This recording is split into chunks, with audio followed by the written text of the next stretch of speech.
Welcome to Networking Unleashed, Building Profitable Connections, the show where we turn handshakes into opportunities, conversations into clients, and your network into net worth.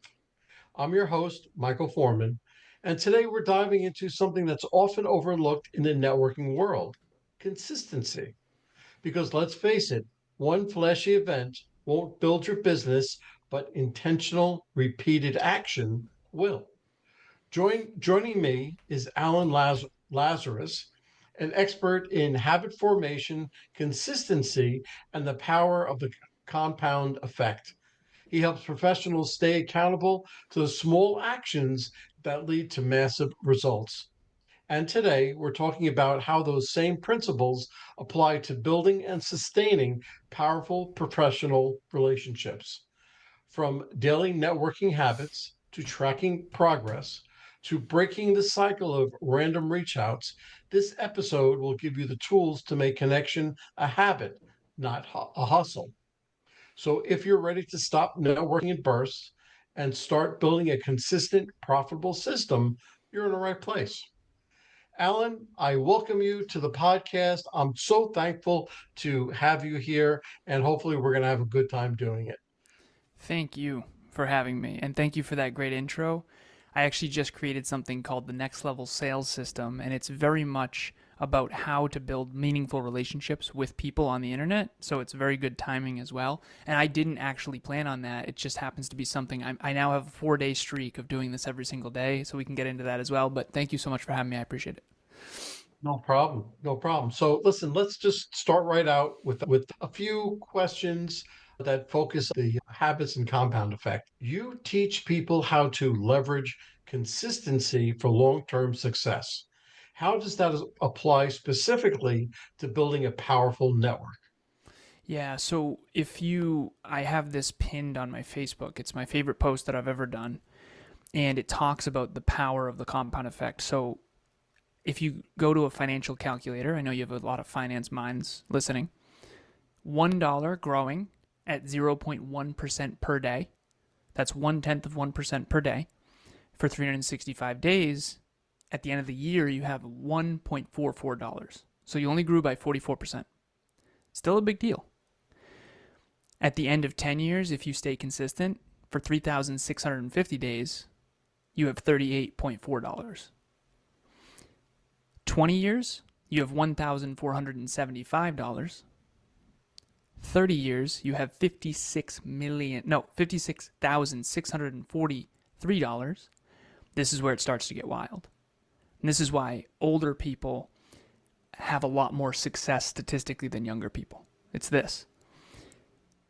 $1 growing at 0.1% per day, 1/10 of 1% for 40 years is 14,600 days, is 2.17 million. This is the biggest number, and this is what I have written on my whiteboard. This is what I remind myself of. 0.1% per day, $1. You start out with $1, and you grow it by 1/10 of 1% per day for 50 years, and you have $84 million. That is the power of the compound effect. And I'm a math guy. I'm an engineer. I'm a computer engineer. And I've always been a big math guy. I was the obnoxious kid at high school who got all the math and science awards. I just think in numbers. That's one of the four modalities of thinking. And for me, building relationships is the same thing. You have to water the plants consistently if they're going to grow and if they're going to bear fruit. Some of them will and some of them won't, but you have to treat and value people and lead people as if that might bear fruit one day. And I always say this: focus on the sale, the relationship will go. Focus on adding value, and the relationship will come. So you can attract. And if the goal is to add value first and then to invite someone second, I think that's a big deal. You're absolutely right. And I found that as of the pandemic, people really lost their minds. They lost how the feeling of networking, communication, and everything else. So the art of building a client really is past. The art of building a relationship is present. And Yeah, that's really what you're talking about. You build a relationship first, the sale will come afterwards. 100%. So it's a very good point you made. Thank you. In your experience, What daily or weekly networking habits make the biggest difference over time? So the next level sales system that I created, it's 5 things a day, 5 times a day. It's 5 posts. So an Instagram post, a Facebook post, a LinkedIn post, a story post, anything. I call it outbound compelling value. So 5 posts, 5 likes, meaning, and these need to be authentic, by the way. You don't just go through Instagram and start liking stuff. You Right. have to like things that are actually things that you resonate with because it attracts its common core values. I think relationships are a byproduct of a common core value or a common goal. So right now, you and I have a common core value of personal development. We have a common core value of networking. We have a common core value of podcasting.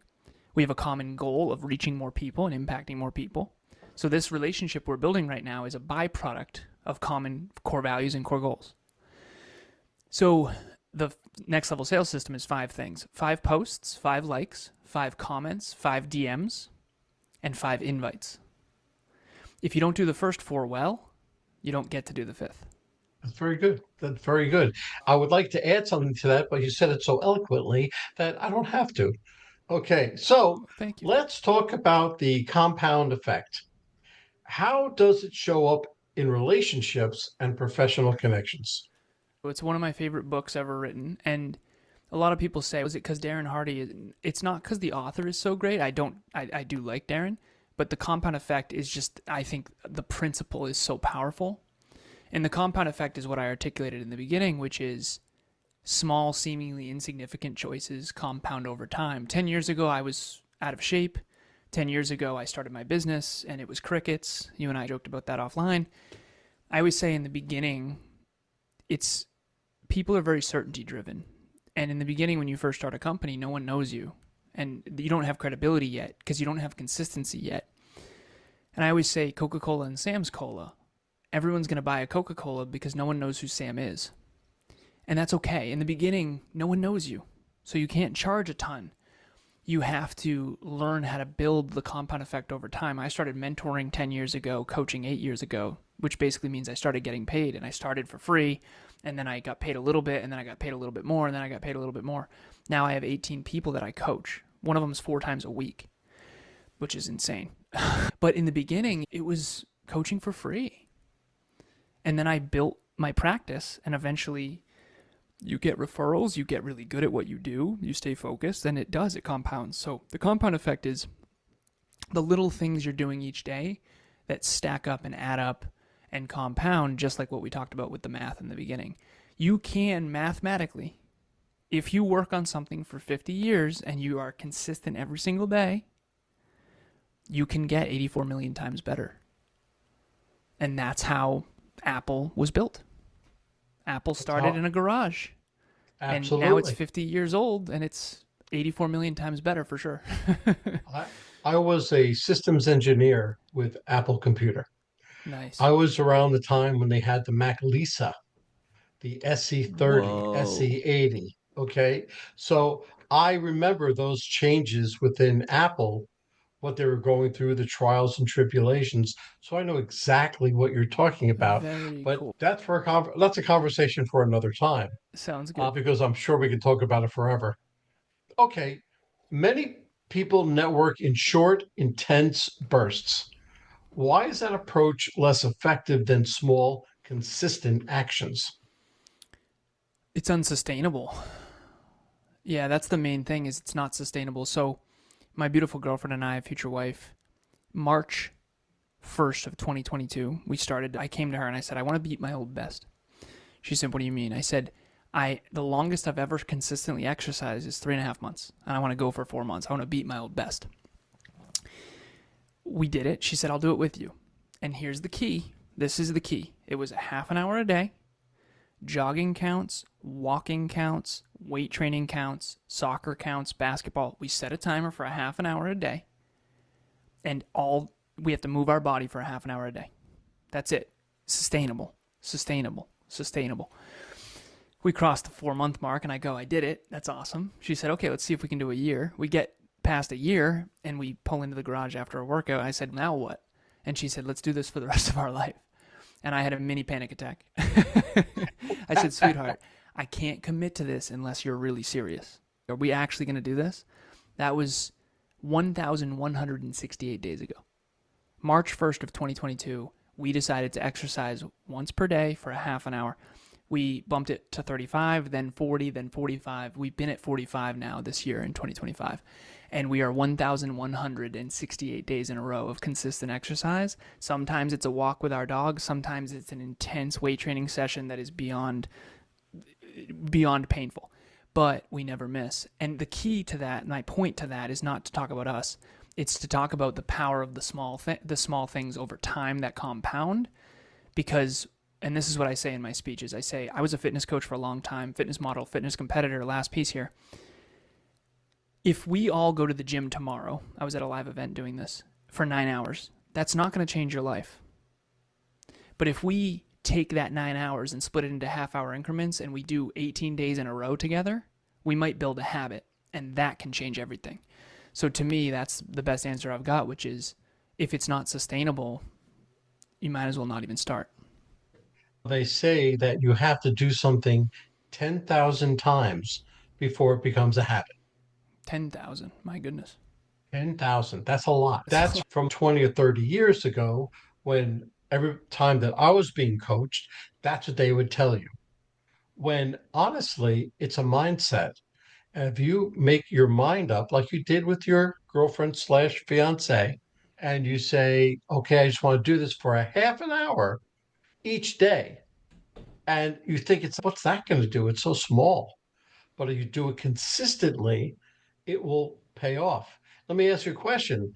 Now, you do that Monday to Friday or Monday through Sunday? Oh, always. Always. Every day. Okay. Yeah. I'm We just haven't checking. missed, yeah. We haven't missed a day in 1,168 days. I have it downstairs on the whiteboard. I track it first thing in the morning every single day. Yeah. Good. Good. I'm glad. I can't say that I do it every day, but I'm good for 3 or 4 days out of the week Nice. where I do some sort, and I do it for an hour. So some sort of physical activity for an hour, 3 or 4 times a week. Nice. And I'm saying this being almost 63, so I can tell you that it helps me definitely. I feel better, stay better, mentally I'm better, and everything is better through that consistent workout training program. The way I see it Yeah, is what's the one decision you can make now that solves 1,000 future problems? absolutely. And to me, exercise, it's a pillar. It's a pillar. And so why not just make that decision, keep the streak. Once you get a streak going, you want to keep the streak. And I don't know if 10,000 hours is necessarily what you need to build a habit. I think it's 67 days is the latest research. But Okay. I do know 10,000 hours is famous by Malcolm Gladwell of the 10,000 hour rule. And I Yeah. just surpassed my coaching training and podcasting, 10,000 hours of coaching training and podcasting. Like I said, I was an engineer, so everything's metrics and numbers for me. Yeah. And so I track everything. And honestly, the only way to stay on track, in my opinion, is to track. That's a very good way to do things. And I try to do that most of the time, but I fall short. I'll tell you right now, I fall short. I do on Um, certain things too, no stress. There's a okay. couple things I've tracked consistently over the years and certain things that have fallen off. Okay. Okay. What are 3 micro habits somebody can build right now to start creating more meaningful and profitable connections? The first one is tracking metrics. Okay. I figured that. Yeah, that's by far the most important in my opinion. When you track and you get a streak going, it's such a powerful thing. Such a powerful thing. Number 2 would be tracking habits. So there's a lot of habit tracking apps. I use Google Sheets. 1 means you did it, 0 means you didn't, 0.5 means you did it. I call it green, yellow, red. Green means yes, yellow means sort of, red means no. All my clients, all my team, we all track metrics and habits, everybody. Big numbers guy. And then ChatGPT can analyze where you're putting your time, all this kind of stuff. The third micro habit would be probably exercise. Yeah, because if you're not exercising, and I didn't in the past, 10 years ago I got in a tough car accident and it was my wake-up call. And I started exercising consistently. I quit drinking, all that. Exercise will keep your physical state in a positive place, and it helps your mindset. I have one client actually and team member. His name's Brandon. He just started coaching me. He's done a mile a day every day for more than 1,000 days, and he calls it miles for mindset. And he used to be a football player, but it keeps his head right.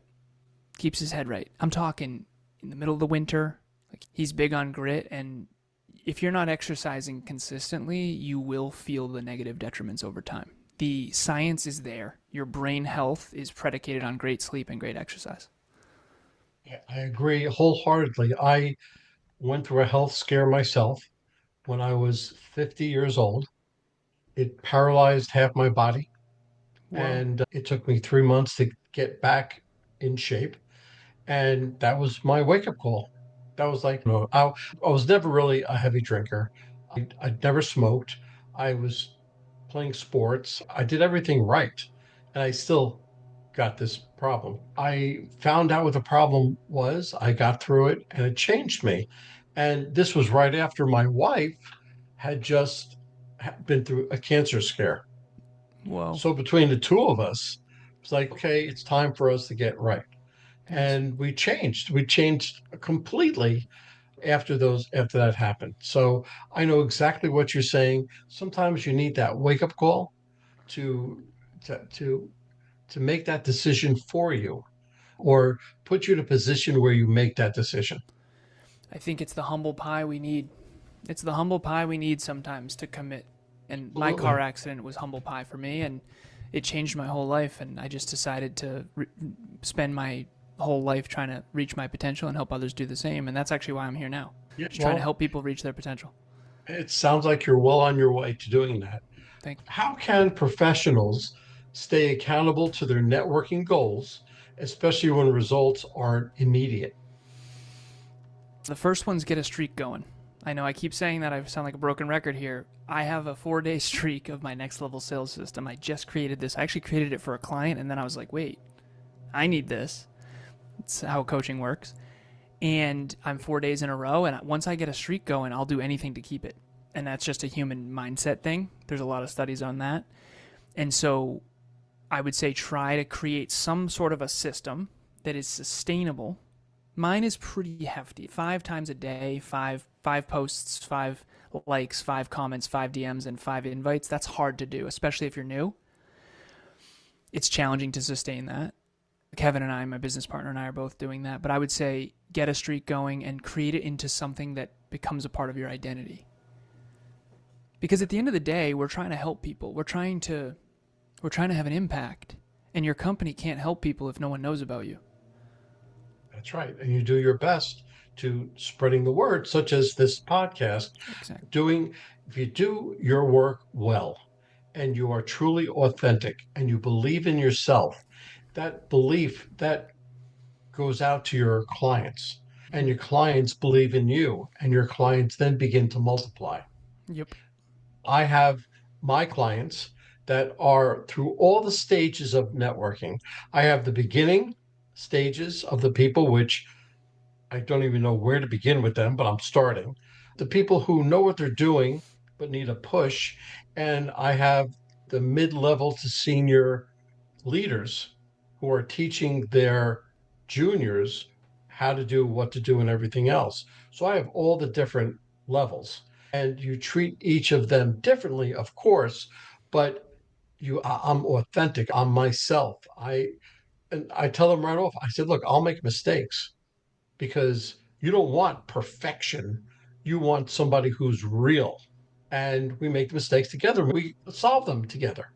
But I always say, if you have in management or not management, if you have a problem with somebody in your company or else, and you want to bring the problem to their eyes, you better bring a solution with it. Don't just complain. Don't be a complainer. Go there with a solution with the complaint, Nice. and then you'll be heard a lot better. But that I digress. Okay, so you work with people on tracking progress. What does a simple system for tracking relationship building look like? Yeah. So a prospect list.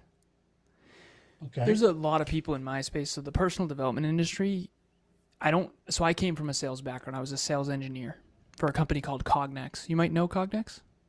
They Sure. sell industrial automation equipment, machine vision, the eyes of Okay. robotics. Okay. I managed a territory of Vermont, Connecticut, and Western Massachusetts. So I came from business to business sales engineering. And then I came into the personal development space after my car accident, and I realized, oh, I'm not good at selling to consumers because I think like an engineer. I'm going from selling to engineers and automation engineers and continuous improvement managers, similar to at places like Apple, and actually in some cases Apple. And then I went into the consumer space. The mindset's completely different. It's Completely not different. yeah, completely different. Whoa.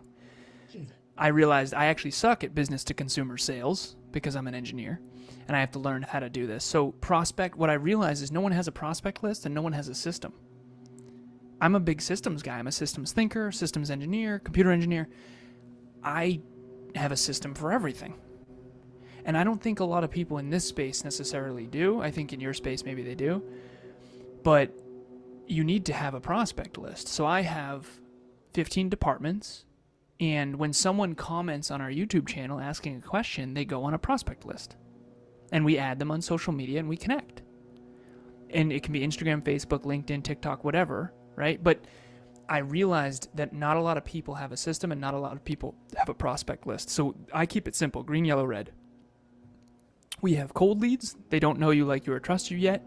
Warm leads is they know you, like you, and trust you a bit. Sorry, by the way, if the audio is, my landscapers are outside. Can you hear it? Yeah, I could hear a little bit. It's all Okay, I'm right. sorry about that. Yeah. So, listeners, I apologize. I'm very grateful for the landscapers because I get to be here while they're doing that. But still, okay, so cold leads, people don't know you, don't like you, don't trust you. Warm leads, or they do. And then hot leads are people who trust you a lot. And then there's dead leads, which are people who are never going to work with you and who you never want to work with. But you have to have a prospect list. There has to be categories, and then there has to be ratings that help you identify what is cold, warm, and hot. And then there's converted clients, which is people who are customers and or clients. And by the way, I don't think a lot of people, and again, maybe some people know this, I'm sure you do, but I made this connection I thought was fascinating. Customers are when you buy a product. Clients are when you have a service. And I've noticed a lot of people never made that connection before. So people go, oh, that's the difference between a customer and a client. A client is a service. A customer is a product that you buy maybe once. And that's the only difference between a customer and a client. It's very true. But I feel that ever since the pandemic, as I said before, people lost their minds. They don't know how to network. They think that building a client list is what they have to do when realistically, they have to build relationships.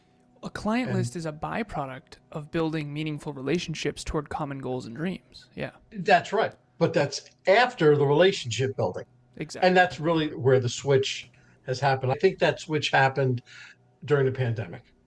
Because it used to be when I was selling, build that client list, build it up and up and up.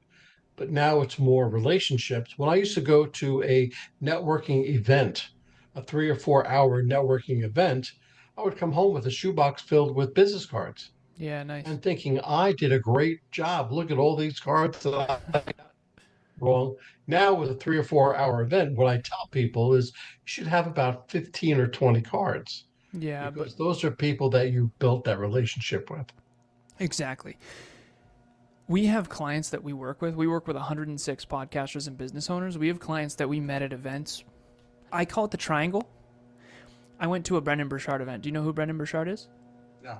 He had something called High Performance Habits. It's a book, and he created something called High Performance Academy. We went to an event, and it's a triangle. So me and the other person are both there for growth. We're there for learning and growth, and then we happen to meet each other. When you're there to sell, it doesn't work as well. It's a triangulation. So you and I are here to add value first and to serve first and to sell second. So the primary intention for you and I is to connect and add value to each other and add value to your listeners. The secondary intention is to network and to sell. And I think that a lot of people get that wrong. I think you're right. I think you're 100% correct. Have you seen a real world example where consistent, intentional networking led to an unexpected breakthrough or opportunity?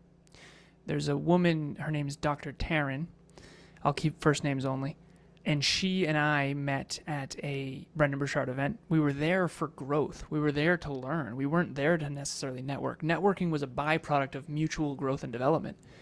She, years later, she's been working with us for, we've been producing her podcast for 4 years now, 4 or 5 years now.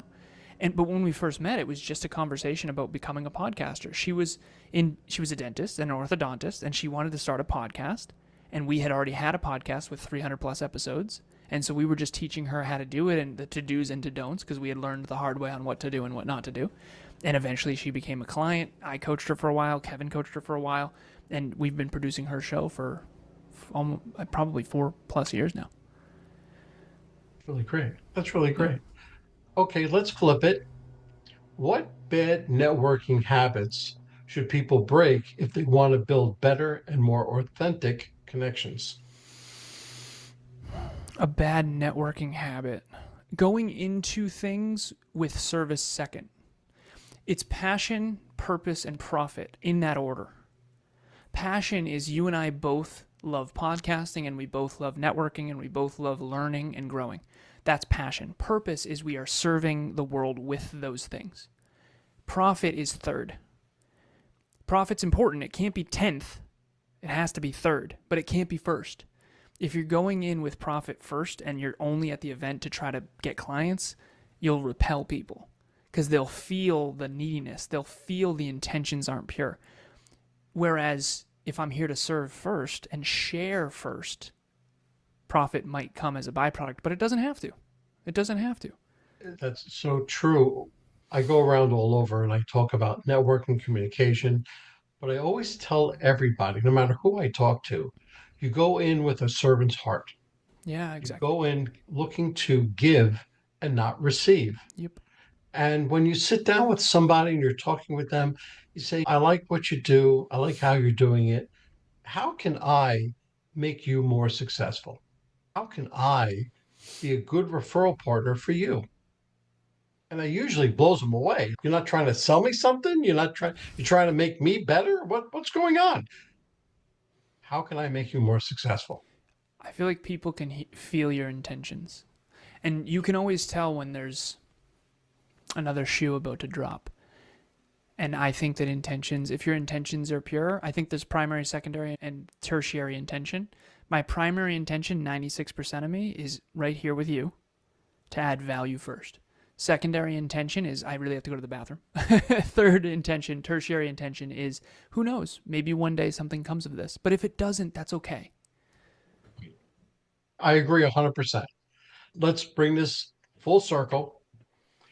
If you could give our listeners one piece of advice to build a networking habit that compounds over time, what would it be? Find your people and you're absolutely not people. So I have my absolutely people and my absolutely not people. And I'll give you mine. It took me 30 freaking years to figure this out. Yeah. And again, I know that sounds early to some people, but to me, the amount of time and effort I wasted on the wrong people, my goodness. So my absolutely people have high humility, inward humility. They have high work ethic, and they are into growth. They have a growth mindset. They love personal development. Okay. Those are my absolutely people. And I can size them up quick. More importantly, my absolutely not people are the opposite. They're arrogant, they're entitled, and they want big rewards for minimal effort. Those are my absolutely not people.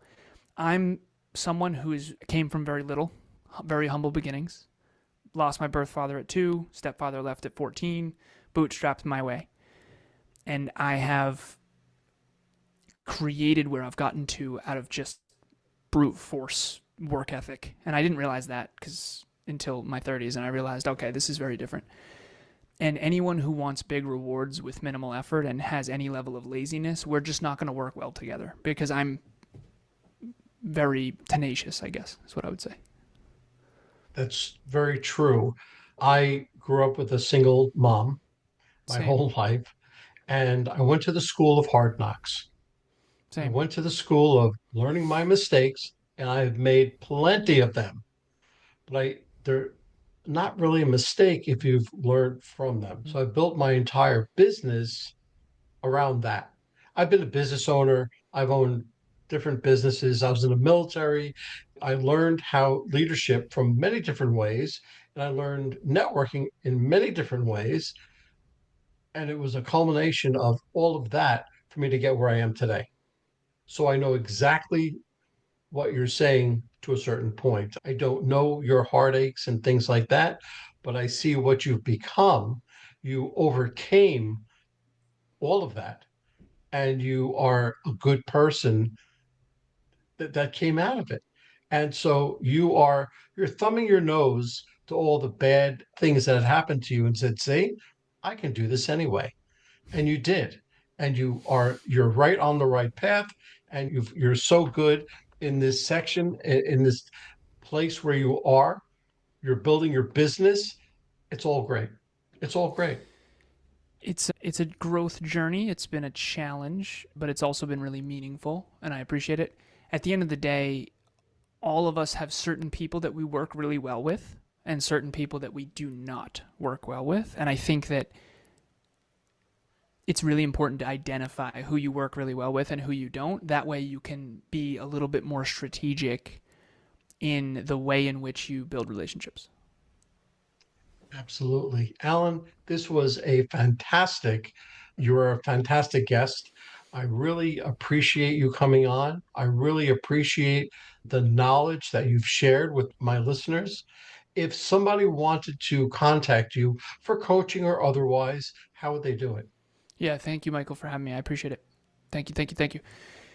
If you are out there and you are humble and have high work ethic and a growth mindset and you really are committed to reaching your potential, you're going to love what we do at Next Level University. You're going to love everything we do. We have a book club, we do monthly meetups. So nextleveluniverse.com has everything on there. Like I said, we have 15 departments.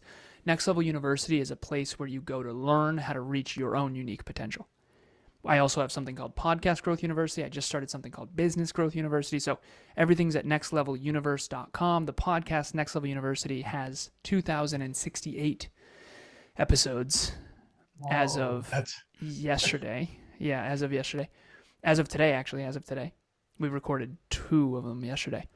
And it's 1% improvement in your pocket from anyone on the planet completely free. What I opened with, the 84 million, the 0.1% improvement, that's what the podcast is built around.